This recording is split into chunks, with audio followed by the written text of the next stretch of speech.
어제 우리가 함께 보았던 17절부터 19절까지의 말씀은 바울이 갈라디아 교인들에게 하고 싶었던 죄와 죄들에 대한 명확한 구분과 또한 믿는 사람이 거룩해진 이후에 짓는 죄들을 어떻게 해결할 수 있느냐에 대한 그러한 답이었습니다. 오늘 20절부터 21절의 말씀은 그리스도 밖에 있었을 때와 밖에 있었을 때의 나와 그리스도 안에 있었을 때의 나가 어떻게 달라지는가에 대한 설명입니다.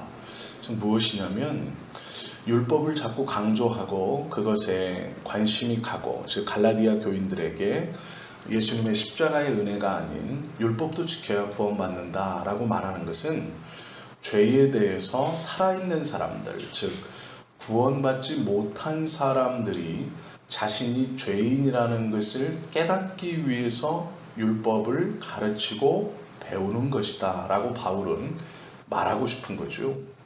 율법을 지킨다고 해서 구원을 얻는 것이 아니라 율법을 배움으로 인해서 내가 이것들을 다 지키지 못하는구나, 그래서 나는 죄인이구나, 율법의 기능은 거기까지다 라고 말합니다.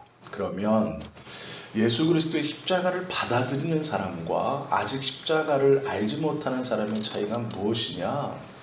십자가의 은혜를 모르는 사람은 율법으로 자신이 죄인이라는 것, 그리고 내가 그 율법을 잘 지키면 의를 얻어 거룩해질 수 있다는, 실행할 수 없고 도달할 수 없고 자기가 이룰 수 없는 헛된 것을 쫓아서 계속 살아가는 사람들이다 바울은 이야기합니다.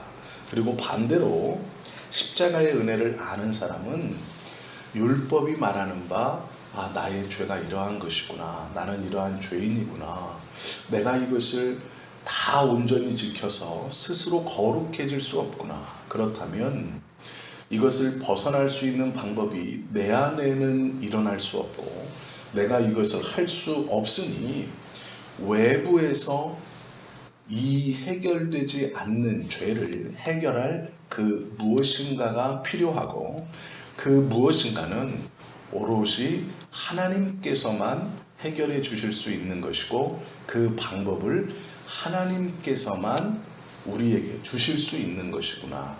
그리고 그 방법으로 주신 것이 예수 그리스도가 십자가에서 죽으시고 부활하시고 다시 오심을 믿는 것이구나 라는 것을 성령께서 우리의 마음에 하나님의 선택한 사람들에게 임하셔서 그것에 대한 믿음을 주시고, 성령께서 일으키신 그 믿음으로 예수님의 십자가의 사건을 그대로 믿는 것,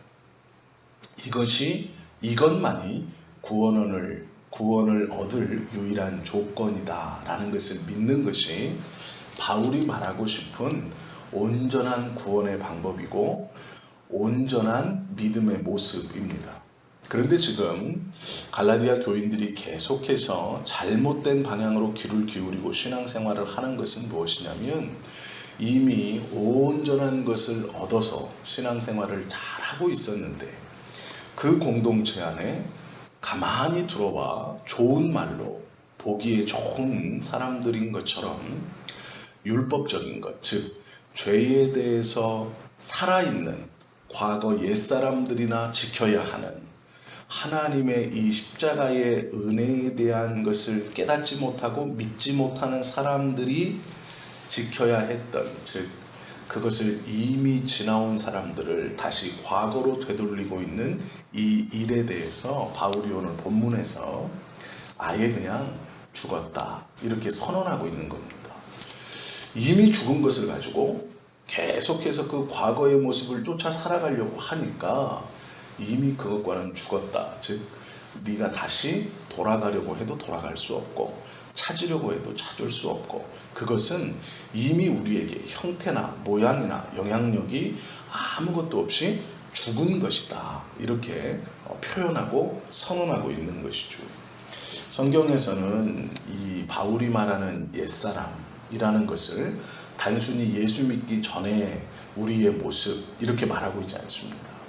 성경은요, 이 옛사람에 대해서 죄의 사람, 정욕의 사람, 하나님의 심판을 받을 사람, 하나님 나라를 유업으로 받을 수 없는 사람, 또 사탄의 종으로 죄에 매여 있는 사람이라고 여러 이름을 붙여서 우리가 그냥 단순히 옛사람이라고 부르는 사람들을 여러 이름으로 표현해 주고 있죠. 그러나 중요한 것은 뭐냐면 하나님의 나라를 유업으로 받지 못한다라는 것이 공통점입니다. 즉 과거의 모습이 중요한 것이 아니라 옛사람이라는 것은 아이러니하게도 이름은 옛사람이지만 이 옛사람을 지칭하는 모든 이름의 뜻은 미래에 받을 장차 우리가 상속할 이 미래를 받지 못하는 사람, 미래와는 관련이 없는 것, 이렇게 얘기하고 있습니다.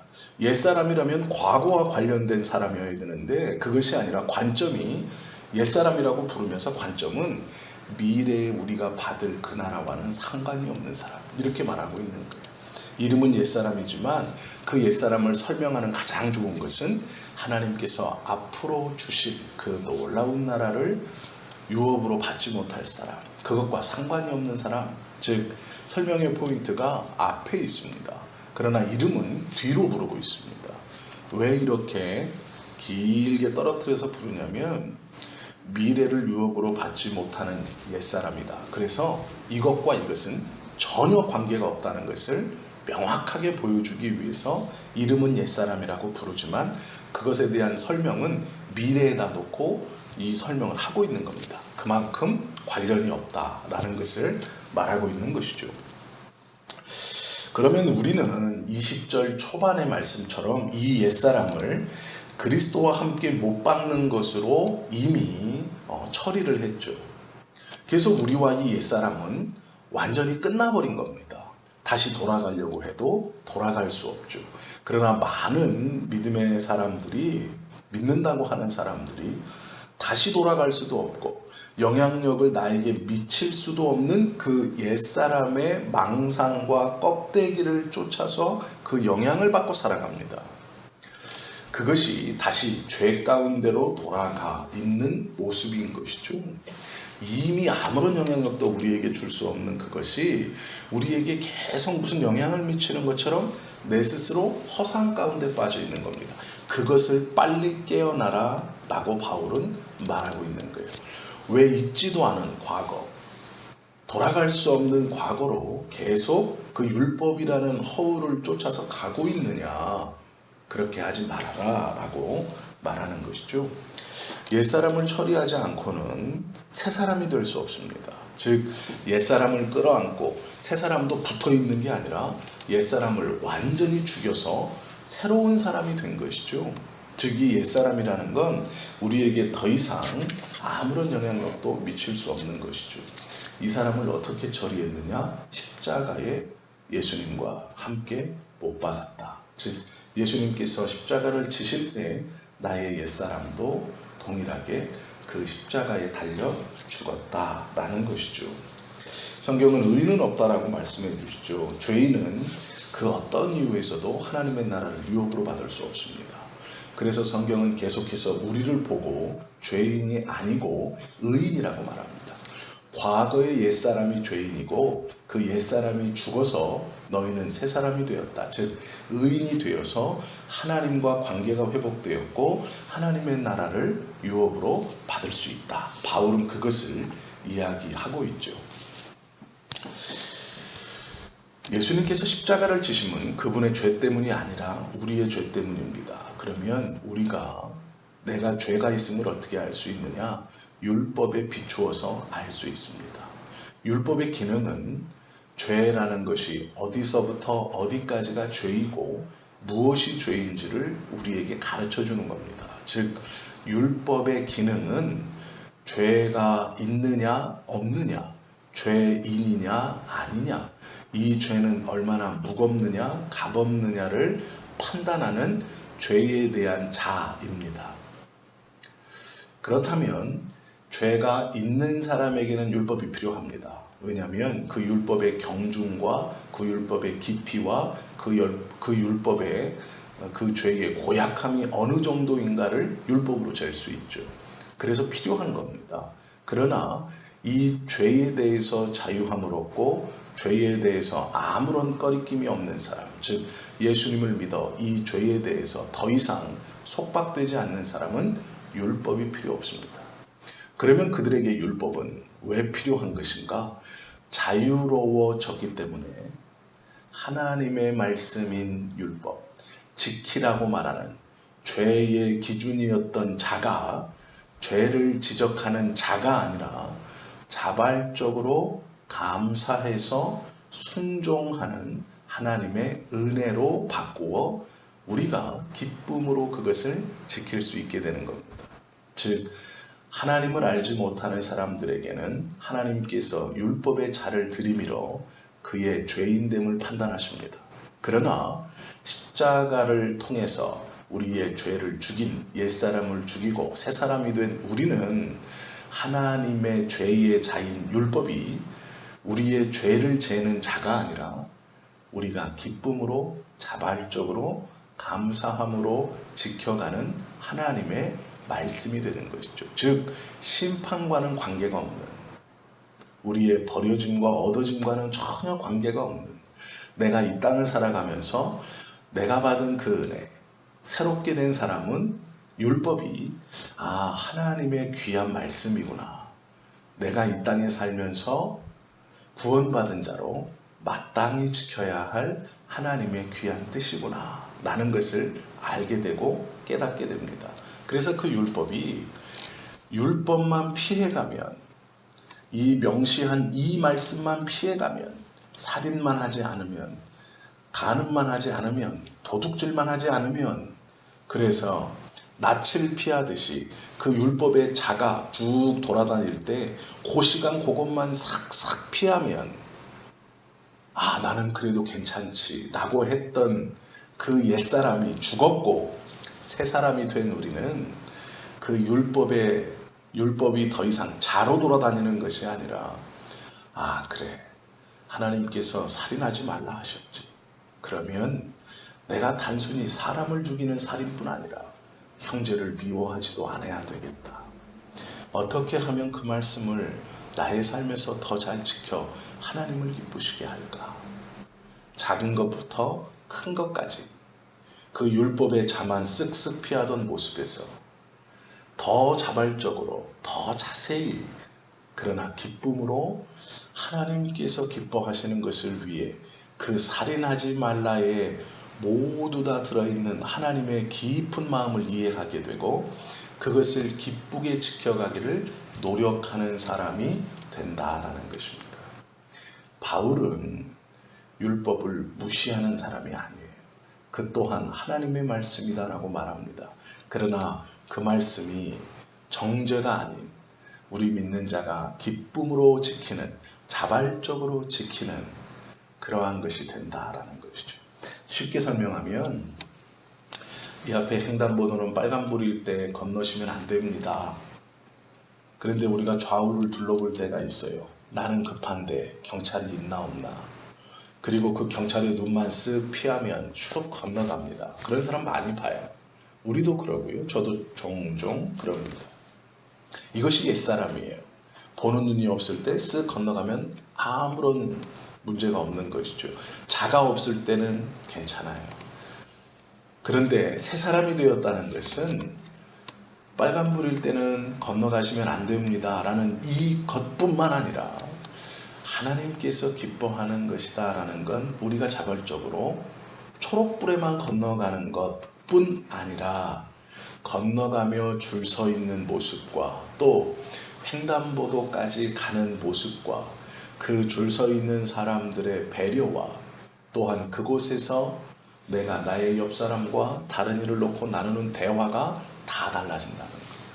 단순히 경찰이 있고 없고에서 내가 그것을 지키고 안 지키고의 그 1차원적인 모습에서 그 횡단보도에 가기까지의 모습과 건너는 모습과 그것을 지켜가는 모습 자체가 완전히 바뀐 모습이 된다라는 것이죠. 더 이상 빨간불, 초록불이 중요한 것이 아니라, 경찰이 있고 없고가 중요한 것이 아니라, 내가 바쁜데 없네, 옳거니 하고 넘어가고 이것이 문제가 아니라, 삶 자체가 바뀌어 자연스럽게 하나님의 말씀을 기쁨으로 지킬 수 있게, 그러나 말씀하신 것보다 더 세밀히, 더 깊이, 더 자세히 지킬 수 있게 자연스럽게 된다는 것이죠. 이것을 새 사람의 삶이라고 말씀하고 있다라는 것이죠. 이게 하나님의 자녀가 된 사람들이 누리는 권세이며 기쁨입니다. 주의 말씀을 더 자세히 묵상하고 그 뜻을 깨달아 하나님이 기뻐하시는 것이 무엇인가를 스스로 자연스럽게 지키게 된다라는 것이죠. 우리는 새로운 생명으로 이미 태어났습니다. 그래서 과거에 우리의 모습으로 돌아가고자 하지만 원래는 돌아갈 수 없어요. 그런데 돌아갈 수 있는 것처럼 옛사람의 모습이 우리에게 영향을 미치고 우리에게 계속해서 너는 원래 그런 사람이었잖아, 아무렇지 않아, 모두 다 그렇게 사는 거야, 네가 좀 유별났었던 것 뿐이야, 다시 제자리로 돌아와도 돼. 그래도 하나님은 너를 여전히 사랑하시고 너의 그 죄악의 모습도 이해해 주실 거야 라고 사단이 속삭이는 겁니다. 하나님은 날마다 점진적으로 조금씩 성화를 이루어 우리가 시간이 지날수록 죄에 대해서는 더 멀어지고 하나님에 대해서는 더 가까워지게끔 우리의 마음속에서 주의 말씀을 지켜갈 수 있는 마음과 은혜와 믿음이 더욱더 장성해지게 하시는 분이시죠. 그것과 반대로 속삭이는 것은 사단이 우리에게 흡사 없는 것을 있는 것처럼 속삭이며 속여서 그것의 영향력을 받게 하는 아주 잘못된 것이죠. 많은 성도들이 이것을 혼동하여서 자신의 행동만 보고 내가 아직도 온전히 변화되지 못했구나, 그 옛사람이 나의 마음속에 내 모습 속에 있구나 라고 살아가고 있다라는 것이죠. 옛사람은 우리에게 없습니다. 즉 죄는 우리를 붙들 수 없어요. 그것은 뒤돌아볼 필요가 없는 것입니다. 우리 스스로 잘못된 생각에 그것이 흡사 있는 것처럼 생각하는 것이죠. 우리는 흔적도 없는 옛사람을 따라가는 그리스도인의 모습이 되어서는 안 됩니다. 나의 생활을 보고 하나님의 은혜를 판단하고 생각해서는 안 되죠. 새로운 사람으로 태어났다는 것은 죄와의 관계가 완전히 끊어졌다라는 것이죠. 끊어진 것뿐만 아니라 하나님을 향하여 새로운 열매를 맺는 새 사람의 새로운 생활로 살아갈 수 있다라는 것이죠. 그 삶을 우리가 오늘 살아야 합니다. 어제와는 다른 삶, 전혀 다른 삶. 하나님의 말씀이 기쁘고 그 말씀을 지킴에 있어 감사하고 말씀하신 것 그 내면에 있는 주님의 뜻을 깨달아서 하나님을 온전히 기쁘시게 하는 그것이 오늘 우리의 모습이 되어야 하죠. 그리고 그것을 나의 힘으로만이 부족하니 이 새벽에 나와 기도하면서 하나님의, 정확히 말하면 성령님의 인도하심을 구하는 것이죠. 매일매일 이렇게 사는 사람은 새 사람인 것이고 하나님의 은혜 아래 있는 것이고 또 주님이 그 매일매일의 삶을 지키시고 보호하시는 사람입니다. 저와 여러분은 하나님 앞에서 새로운 사람이 되었습니다. 그래서 오늘 우리의 하루도 전혀 새로운 하루가 될 수 있는 것이죠. 감사한 하루, 기쁨의 하루가 되는 것이죠. 오늘 말씀 기억하시면서 오늘 하루의 삶을 통해서 새 사람다운 삶으로 살아가시는 저와 여러분 되시기를 예수님의 이름으로 축원합니다. 기도하시겠습니다.